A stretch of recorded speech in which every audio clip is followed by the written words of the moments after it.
10টি সংস্কার কমিশন গঠিত হবার পর আরও দুটি গুরুত্বপূর্ণ সংস্কার কমিশন গঠন করা হলো। একটি হচ্ছে স্থানীয় সরকার কমিশন, যেটি ডক্টর তোফায়েল আহমেদ, অত্যন্ত যোগ্য মানুষ, তার নেতৃত্বে করা হয়েছে। আরেকটি হয়েছে কামাল আহমেদ, বিশিষ্ট সাংবাদিক, পরিচিত মুখ, সবাই চেনেন। অত্যন্ত চমৎকার তিনি কলাম লেখেন প্রথম আলোতে এবং বিবিসিতে ছিলেন।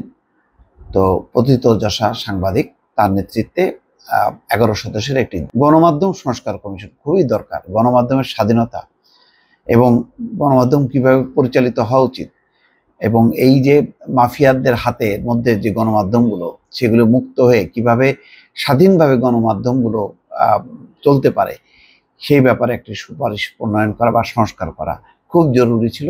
সেটি নিঃসন্দেহে কামাল আহমেদের মতন একজন সাংবাদিকের পক্ষে এটি সম্ভব। আর অন্যদিকে স্থানীয় সরকার, এটাও খুব গুরুত্বপূর্ণ। স্থানীয় সরকারের জবাবদিহিতা, স্থানীয় সরকারে যে রাজনৈতিক টাউট বাটপারদের দৌরাত্ম্য, সেটা দলভিত্তিকের বদলে সেটা জনমাধ্যম করা এবং স্থানীয় পর্যায়ের যারা অভিজ্ঞ মানুষ, যোগ্য মানুষ, শিক্ষিত মানুষ, তারা যাতে আসতে পারে এবং একই সঙ্গে স্থানীয় সরকারের জবাবদিহিতা, এই দুটি নিশ্চিত করা খুবই গুরুত্বপূর্ণ। মাঝখানে দলীয় ভিত্তিতে এই নির্বাচনের ফলে রাজনৈতিক টাউট বাটপারদের হাতে চলে গিয়েছিল স্থানীয় সরকারের প্রতিষ্ঠানগুলো।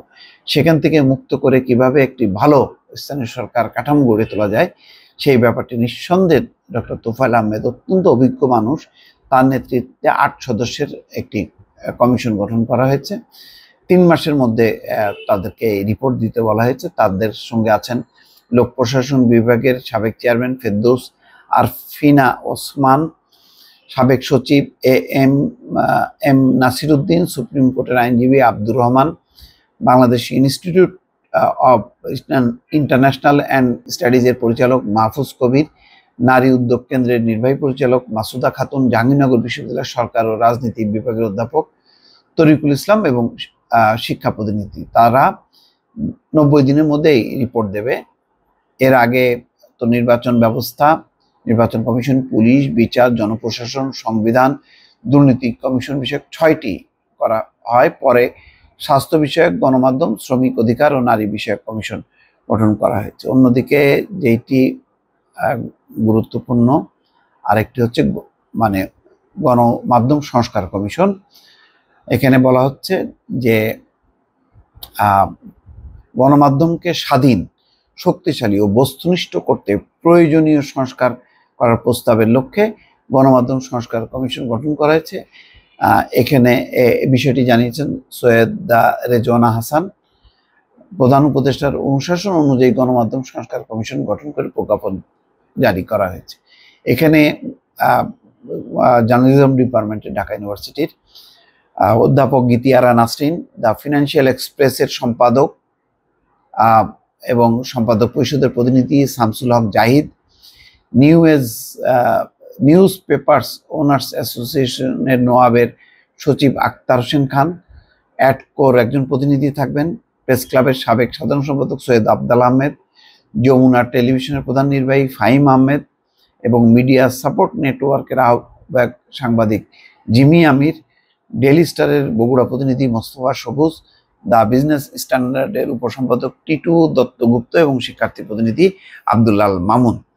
তারাও 90 দিনের মধ্যে কমিশনকে কাছে প্রতিবেদন দেবে এবং কমিশনের প্রধান ও সদস্যরা সরকার নির্ধারিত পদমর্যাদা, বেতন, সম্মানী, সুযোগ সুবিধা পাবেন। তবে তাদের কেউ অবৈতনিক হিসেবে দায়িত্ব পালন করতে চাইলে বা সুযোগ সুবিধা নিতে না চাইলে তা প্রধান উপদেষ্টা অনুমোদন করতে পারবেন। অর্থাৎ এটা সরকারের যে বিধিবিধান আছে তার অনুযায়ী তারা বেতন ভাতা পাবেন। যদি নাও নিতে চান সেটাও কোনো কোনো কমিশনের সদস্যরা বলেছেন যে তারা কোনো সুযোগ সুবিধা বা বেতন কিছুই নেবেন না।